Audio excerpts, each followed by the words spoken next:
Alright, here we are for round number 4. We're playing against Carves. I can't remember what Carves plays. I play against him all the time, and I always forget. I kind of think recently it's been Kodotha-Boros, which isn't going to be great for us. But this is a pretty good hand against Kodotha-Boros, so I'm going to keep it. Need to get this Guardian and Gift down. So start off with some Javelineers. Got this Aviary mechanic that doesn't have any good targets at this point. I kind of think it's either Affinity or it's, okay. Oh, maybe it was Bogles last time. Just play against Bogles? Yeah, just played against an opponent, him playing Bogles. So Bogles is pretty much, I assume, unwinnable game 1. Okay, I'm going to go ahead and not pick anything up. We just got to be as fast as possible. I don't really expect any of our stuff to really work, and I'm probably going to put the Gift of Orzhova on this Aviary mechanic next turn, and hope that just this clock is fast enough.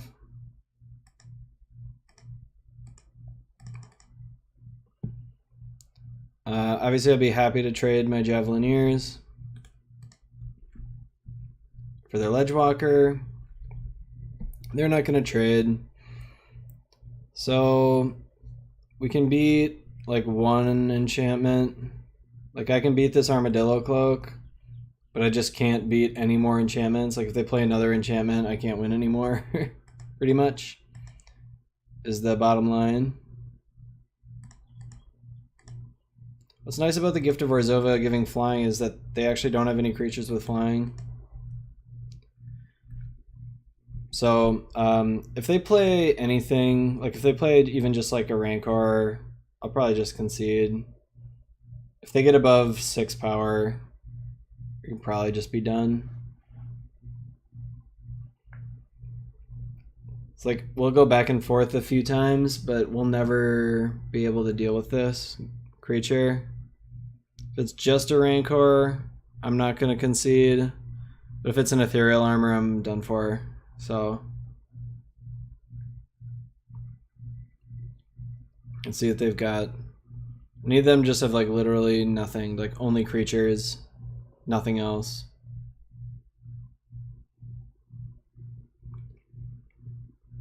Looks like they have an Ethereal Armor and we're dead. No? Just a Rancor? Just a Utopia Sprawl? Okay. Well, it's not great. Not great at all, but we haven't, you know, technically lost or whatever. They're probably just setting me up for next turn when they play an Ancestral Mask and I die. I just die a horrible death. But if they don't have anything, any big enchantments, Ethereal Armor or Ancestral Mask, we are going to win, I think. Looks like they have Ancestral Mask. Got my concede button ready. Yep. That means I'll lose. I'll lose the game. Unless they just don't have Ancestral Mask. That used to sometimes be the case with people playing Bogles because Ancestral Mask was really expensive, but now it's dirt cheap, so yeah. I think we actually lose this turn, but doesn't matter if we lose this turn or next turn, we lost. So, gonna play these, this is probably why there's all these in here. Rune of Protection green. Fragmentize. Don't think I need any of this other stuff. Don't want the Sun Lances. And I'll take out one Journey. Sends Enlistment. Oop. What happened? League details? Why would I ever want to go to League? Whatever. So we've got Sends Enlistment and Lapse of Certainty are something to consider. This is not a dead card. This cycles. So I think maybe I'll bring in the Lapse of Certainty and take out one more removal spell. I want to keep a couple in because actually they can get around these runes with like some white creatures, like that Heliod's Pilgrim. So I want to be able to take it out just in case with the journeys. All right, this looks good. Looks fine. I don't think I want the Sens Enlistment against this deck. This is a mulligan. This is probably a keep. Obviously I don't have my hate cards, but I've got a couple card draws with the Thraben Inspector, and it's just a nice draw. Nice fast clock. I'm gonna put... it's just good. Yeah, put it on top. I don't know. They kept 7 cards, makes me a little worried about just keeping like a normal draw. Like I'm gonna have a lot of value here, but I'm also just maybe gonna die without ever interacting with my opponent at all. We'll find out though. Core Skyfish is just such a good play next turn as well, because I can play this Thraben Inspector and pick it up again. Hopefully they don't make like a 40 power. Maybe I should have just waited for them to play that Ancestral Mask so I could see how much power it actually was. Because I'm sure it was quite a lot.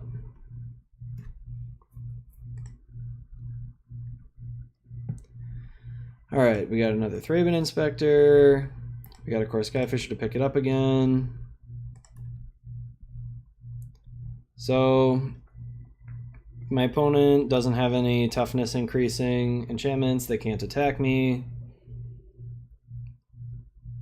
Like if they just have Rancors, they can't attack me at all. But if he's got anything like an Ethereal Armor, then I won't be able to deal with his, won't be able to block it. See if this is just a Ledgewalker or something.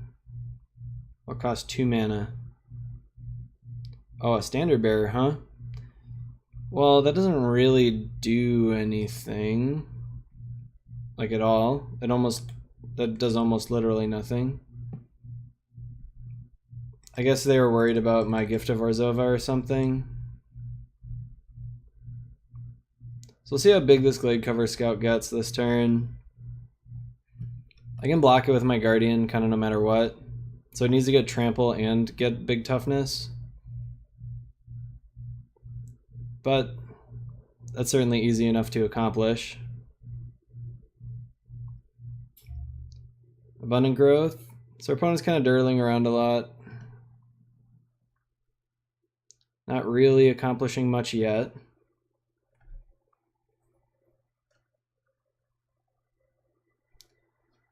So they got a 3-mana enchantment, it looks like.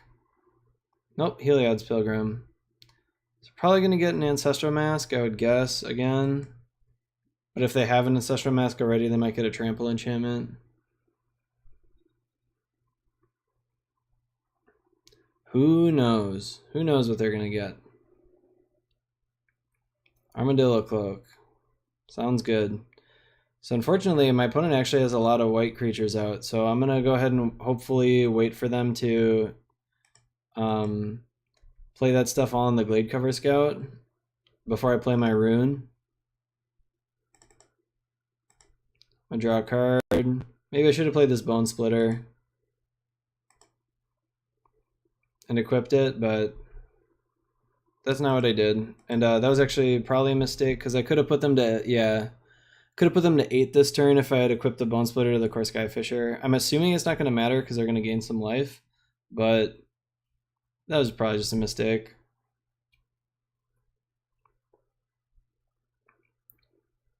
Because if they just have a Armadillo Cloak, they can't actually attack me at all. So I can just double block. Okay. Well, this should probably lock it up here. I cast you.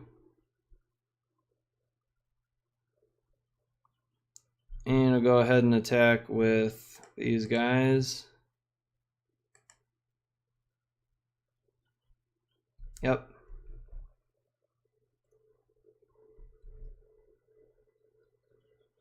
And then play the Core Skyfisher, pick up a Plains, play the Plains. All right.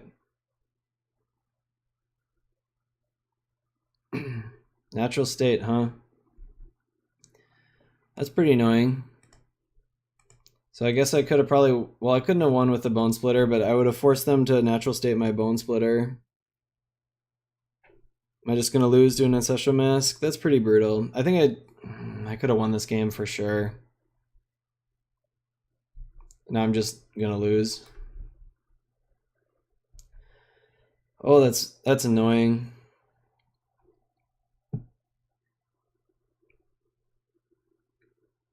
So another Ledge Walker. So I need to find another rune, pretty much.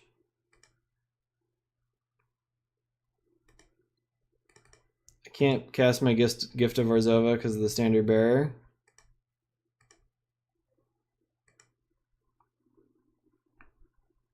So do I have 11 power? 1, 2, 3, 4, 8, 9, 10, 11.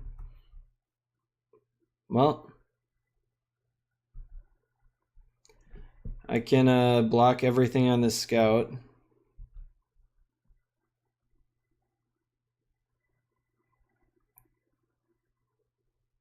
But now I can't. I'm super dead. I assumed I would have to block everything on this anyway, so now I gotta put 8 toughness on it in order to live. And then I have to top deck another rune. Yeah, so I think I should have probably won that. If I had equipped that Bone Splitter, I was just playing too fast and I missed 2 damage, and then the next turn I missed another 2 because like it wasn't lethal, so there's no reason to equip it. Alright, so I gotta put 8 on there. By 8 I mean I gotta put 9 on there. So there we go. Because then they would have had to natural state my Bone Splitter to live, and then I could have just had my Rune of Protection out. Got one last draw, hit it.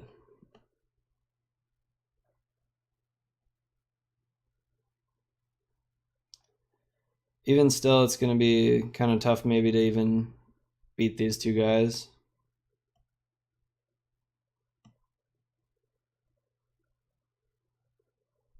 Another Standard Bearer. Okay. Well, that isn't enough. I'm dead. Darn. I assume this is a bad matchup. Obviously, game 1 is almost unwinnable, and if they have a natural state, it's probably almost impossible to win game 2 as well. We were close, and I maybe could have won this game. Actually, I probably could have won this game, but I messed up, so I lost. Makes sense. That's what happens when you're new to a deck, and when you make a mistake, you deserve to lose. That's what I say every time. If you make a mistake, you deserve to lose, and I love it when people get punished for making mistakes. It's so like that's my favorite. One of my favorite parts of Magic is when someone makes a mistake and then they get punished and they lose. So that's what happened to me. We are 2-2. Let's see if we can wrap up this league with a treasure chest. See if we can get that win. I'll see you guys next round.